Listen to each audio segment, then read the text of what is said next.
Hi hi ಎಲ್ಲ big boss ಲವರ್ಸಿಗೆ ನನ್ನ ಕಡೆಯಿಂದ ಬಿಗ್ ಹಾಯ್.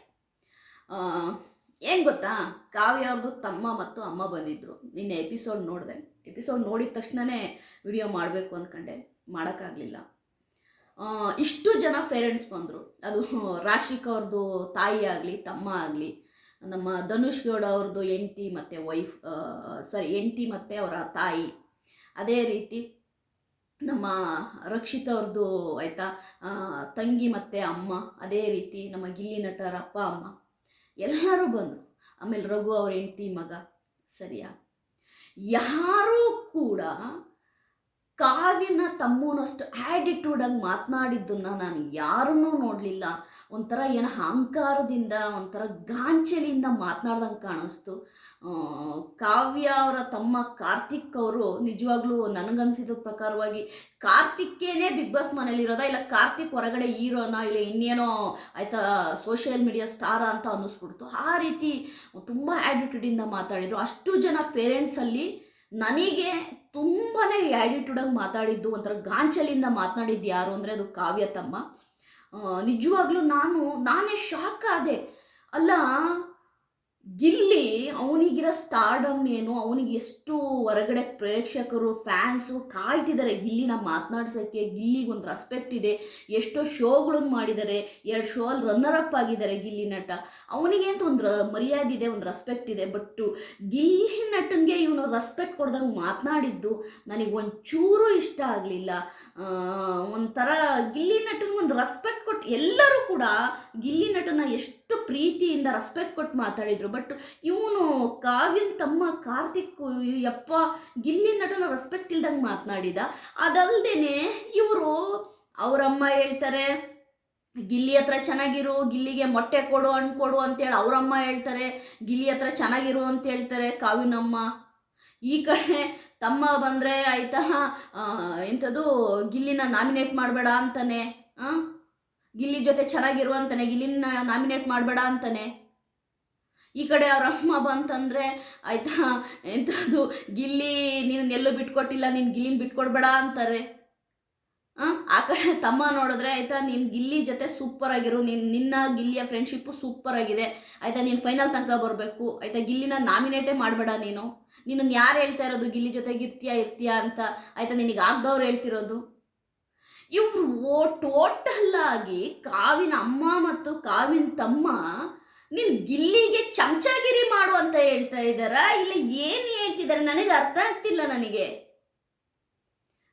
ಹಾಗಾದ್ರೆ ಬಿಗ್ ಬಾಸ್ ಮನೇಲಿ ಇರಬೇಕು ಕಾವ್ಯ ಅಂದ್ರೆ ಗಿಲ್ಲಿ ನಾಮಿನೇಟ್ ಮಾಡಂಗಿಲ್ವಾ? ಅಲ್ಲ, ಇವ್ರಿಗೇನು ಸೆನ್ಸ್ ಇದೆಯಾ ಸೆನ್ಸ್ ಇಲ್ವಾ? ಇದು ಬಿಗ್ ಬಾಸ್ ಮನೆ, ಇದು ಬೇರೆ ಶೋ ಅಲ್ಲ ಇದು. ಯಪ್ಪ ದೇವ್ರೆ, ನಾನು ಈ ಥರ ಬಂದು ಈ ಥರ ಓಪನ್ ಆಗಿ ಆಯಿತಾ ಒಬ್ಬನ ಜೊತೆ ಇರು ಅಂತ ಹೇಳಿದಂಥ ಏಕೈಕ ಫ್ಯಾಮಿಲಿನ ಕಾವಿನ ಫ್ಯಾಮಿಲಿನೇ ನೋಡಿದ್ದು. ನಾನು ಇಷ್ಟು ಸೀಸನ್ ನೋಡಿದ್ದೀನಿ. ಪ್ರತಿ ಪೇರೆಂಟ್ಸ್ ಬರೋರು ಏನಂತ ಹೇಳ್ತಾರೆ, ನೀನು ಯಾರ ಜೊತೆಗೂ ಆಯಿತಾ ಗೇಮ್ ಆಡಬೇಡ, ಸಿಂಗಲ್ಲಾಗಿ ಗೇಮ್ ಆಡು ಆಯಿತಾ, ನಿನ್ನ ಇಂಡಿಪೆಂಡೆಂಟಾಗಿ ಗೇಮ್ ಆಡು, ನೀನು ಒಂಟಿಯಾಗಿ ಗೇಮ್ ಆಡು ಅಂತಾರೆ.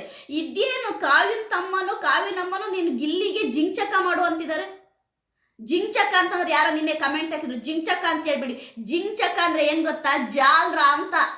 ಜಿಂಚಕ ಅಂದ್ರೆ ಕೆಟ್ಟ ಪದ ಅಲ್ಲ, ಅದು ಜಾಲ್ರ. ನಮ್ಮ ಕಡೆ ಇದು ಜಾಲ್ರ ಗೊತ್ತಾ ನಿಮಗೆ? ಈ ಥರ ಬಡಿತಾರೆ ನೋಡಿ ಎಲ್ಲದಕ್ಕೂ, ಅದಕ್ಕೆ ಜಿಂಚಕ ಅನ್ನೋದು ನಾವು. ಸರಿಯಾ? ಎಲ್ಲ ಹೇಳ್ಕೊಳಕ್ಕೆ ಬಂದ್ಬಿಡ್ತಾರೆ ಇಲ್ಲಿ ಆಯ್ತಾ. ನಿಮಗೇನು ಅನ್ನಿಸ್ತು ನಿಮಗೆ ನಿನ್ನೆ ಎಪಿಸೋಡ್ ನೋಡಿ? ದಯವಿಟ್ಟು ಕಮೆಂಟ್ ಮಾಡಿ. ನನಗೇನು ಅನ್ನಿಸ್ತು ಗೊತ್ತಾ, ನೀನು ಗಿಲ್ಲಿಗೆ ನಾಮಿನೇಟ್ ಮಾಡ್ದಂಗೆ ಗಿಲ್ಲಿ ಜೊತೆ ನೀನು ಆರಾಮಾಗಿ ಇತ್ಕೊಂಡು ಬಾ, ನೀನು ಫಿನಾಲೆಗೆ ಬರ್ತೀಯಾ, ವಿನ್ ಆಗ್ತೀಯಾ ಅನ್ನೋ ರೀತಿ ಇತ್ತು. ಇದನ್ನ ಗಿಲ್ಲಿ ಫ್ಯಾನ್ಸು ಎಷ್ಟು ಚೆನ್ನಾಗಿ ಈ ವಿಡಿಯೋ ನೋಡ್ತಿದ್ದೀರೋ ಗೊತ್ತಿಲ್ಲ.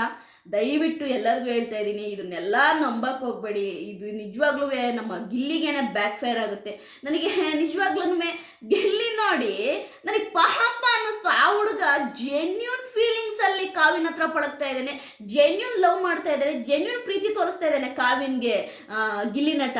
ಬಟ್ ಆ ಕಡೆ ಕಾವಿನ ತಮ್ಮನೋ ಕಾವಿನ ತಾಯಿ ಹೇಳೋದು ನೋಡಿದ್ರೆ, ನೀನು ಬಿಗ್ ಬಾಸ್ ಮನೇಲಿ ಇರಬೇಕು ಅಂತಂದರೆ ಗಿಲ್ಲಿನ ನಾಮಿನೇಟ್ ಮಾಡಬೇಡ, ಗಿಲ್ಲಿ ಕೇಳಿದ್ನೆಲ್ಲ ಕೊಡು, ಗಿಲ್ಲಿ ಹೆಂಗೆ ಹೇಳ್ತಾನೆ ಹೆಂಗೆ ನಡ್ಕ, ಗಿಲ್ಲಿ ಜೊತೆಗಿರು, ನೀನು ಫಿನಾಲೆಗೆ ಬರ್ತೀಯಾ ಅನ್ನೋ ರೀತಿ ಅವ್ರು ಹೇಳ್ತಿದ್ದಾರೆ. ಬಟ್ ಇಲ್ಲಿ ಆರ್ಟಿಫಿಷಿಯಲ್ ಆಗ್ತಾ ಇದೆಯಲ್ಲ ಇದು. ಅಂದರೆ ಬಿಗ್ ಬಾಸ್ ಮನೇಲಿ ಉಳ್ಕೊಳಕ್ಕೋಸ್ಕರ ಗಿಲ್ಲಿ ಜೊತೆ ಇರು ಅನ್ನಂಗಿದೆ. ಅಪ್ಪ, ಇಂಥವ್ರನ್ನ ನಾನು ಎಲ್ಲೂ ನೋಡಿಲ್ಲ. ಇಷ್ಟು ಸೀಸನ್ ನೋಡಿದ್ದೀನಿ, ಎಲ್ಲೂ ನೋಡಿಲ್ಲ. ಗೊತ್ತಾ, ಯಾರು ಕೂಡ ಯಾರ ಜೊತೆ ಇರು ಅಂತ ಹೇಳಿದ್ರು ನಾನು ಎಲ್ಲೂ ನೋಡಿಲ್ಲ. ಯಾವ ಸೀಸನಲ್ಲೂ ನೋಡಿ, ಮಕ್ ಕುಗ್ದಿರೋರು ನೋಡಿದ್ದೀನಿ.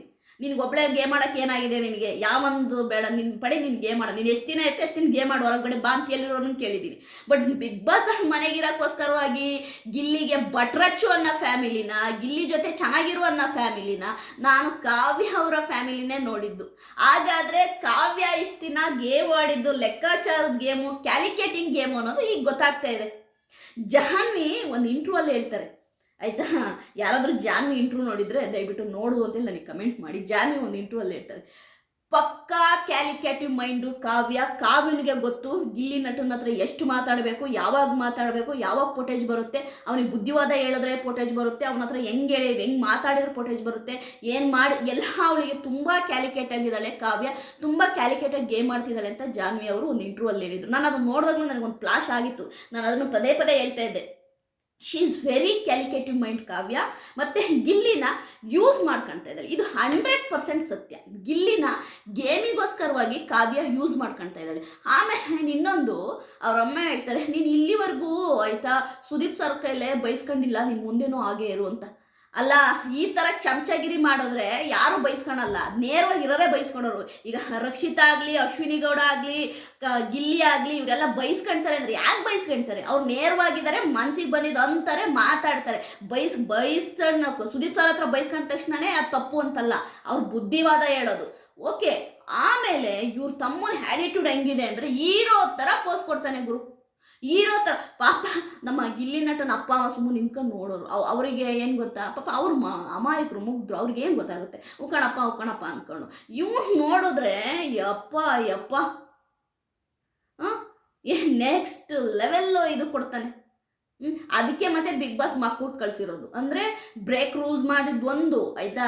ಈಗ ಕಾವ್ಯನ ತಮ್ಮ ತಾಯಿ ಬ್ರೇಕ್ ರೂಲ್ಸ್ ಮಾಡಿದ್ದಾರೆ, ಹೊರಗಡೆ ವಿಷಯನ ಓಪನ್ ಆಗಿ ಸೋಷಿಯಲ್ ಮೀಡಿಯಾದಲ್ಲಿ ಏನು ನಡೀತಾ ಇದೆ, ಸೋಷಿಯಲ್ ಮೀಡಿಯಾದಲ್ಲಿ ಆಯಿತಾ ಹೆಂಗೆ ಟ್ರೆಂಡ್ ಆಗ್ತಿದೆ, ಕಾವ್ಯ ಮತ್ತು ಗಿಲ್ಲಿನ ಜೋಡಿ ಮಾಡಿ ಯಾವ ರೀತಿ ಟ್ರೆಂಡ್ ಮಾಡ್ತಾ ಇದ್ದಾರೆ, ನೀವಿಬ್ರು ಜೊತೆಗಿದ್ರೇ ಚಂದ, ಹಾಗೆ ಹೀಗೆ ಅಂತೇಳಿ ಹೊರಗಡೆ ವಿಷಯನ ತಂದು ಹೇಳಿದ್ದೇ ಮೊದಲನೇ ತಪ್ಪು. ಅಂಥದ್ರಲ್ಲಿ ನೀನು ಗಿಲ್ಲಿ ಜೊತೆನೇ ಇರು, ನೀನು ಬಿಗ್ ಬಾಸ್ ಮನೇಲಿ ಇರಬೇಕು ಅಂತೇಳಿ ಮಗಳಿಗೆ ತಲೆಗೆ ತುಂಬಿ ಹೋಗುವಂತಹ ಫ್ಯಾಮಿಲಿನ ನಾನು ಬಿಗ್ ಬಾಸ್ ಹಿಸ್ಟ್ರಿಲೇ ಇದೇ ಫಸ್ಟ್ ನೋಡಿದ್ದು. ಈಗ ಬಂದ್ಬಿಡ್ತೀರಾ, ಈಗ ಈ ವಿಡಿಯೋ ನೋಡಿ ಕಾವ್ಯನ ಫ್ಯಾನ್ಸ್ ಕೆಲವು ಜನ ಬಂದ್ಬಿಡ್ತಾರೆ, ನಿನಗೆ ಕಾವ್ಯನ ಬಗ್ಗೆ ಮಾತಾಡೋ ಯೋಗ್ಯತೆ ಇಲ್ಲ, ಹಂಗೆ ಹಿಂಗೆ. ಗುರು, ಕಾವ್ಯ ಬಿಗ್ ಬಾಸ್ ಮನೇಲಿ ಇದ್ದಾಳೆ ಅಂತಂದರೆ ಬಿಗ್ ಬಾಸ್ ಮನೇಲಿ ಎಲ್ಲರೂ ಮಾತಾಡ್ಬೋದು, ಅವ್ರಿಗೆ ಅನಿಸಿದ ಅನಿಸಿಕೆಗಳನ್ನ ಹೇಳ್ಬೋದು. ಯಾರು ಯಾರ ಬಗ್ಗೆ ಮಾತಾಡಬೇಡಿ ಅನ್ನೋಕ್ಕೆ ಯಾರಿಗೂ ರೈಟ್ಸ್ ಇಲ್ಲ. ನೀವು ಯಾವಾಗ ಬಂದು ನಿಮಗೆ ಮಾತಾಡೋಕ್ಕೆ ಯೋಗ್ಯತೆ ಇಲ್ಲ ಕಾವ್ಯನ ಬಗ್ಗೆ ಅಂತ ಪದೇ ಬಂದು ಹೇಳ್ತಾ ಇದ್ರೆ ನಾನು ಇನ್ನೂ ಜಾಸ್ತಿ ಮಾಡಿ ಹೇಳ್ತೀನಿ, ಇನ್ನೂ ಆಯಿತಾ ಜಾಸ್ತಿ ಮಾಡಿ ನಾನು ವಿಡಿಯೋ ಮಾಡ್ತೀನಿ. ನಾನು ಏನು ಹೇಳಿದ್ರು ಆನೆಸ್ಟಾಗಿ ಹೇಳ್ತೀನಿ ನಾನು, ಆಯಿತಾ. ಯಾರಾದರೂ ಹೇಳ್ಬಿಡ್ಲಿ ಕಾವ್ಯ ಗಿಲ್ಲಿ ನಟನ ಗೇಮಿಗೋಸ್ಕರವಾಗಿ ಆಯಿತಾ ಯೂಸ್ ಮಾಡ್ಕೊಳ್ತಾ ಇಲ್ಲ ಅಂತ ಹೇಳ್ಬಿಡ್ಲಿ, 100% ಅಲ್ಲ 1000% ಹೇಳ್ತೀನಿ, ಗಿಲ್ಲಿ ನಟನ ಕಾವ್ಯ ಗೇಮಿಗೋಸ್ಕರ ಯೂಸ್ ಮಾಡ್ಕೊಳ್ತಾ ಇದ್ದಾಳೆ ಅಂತ.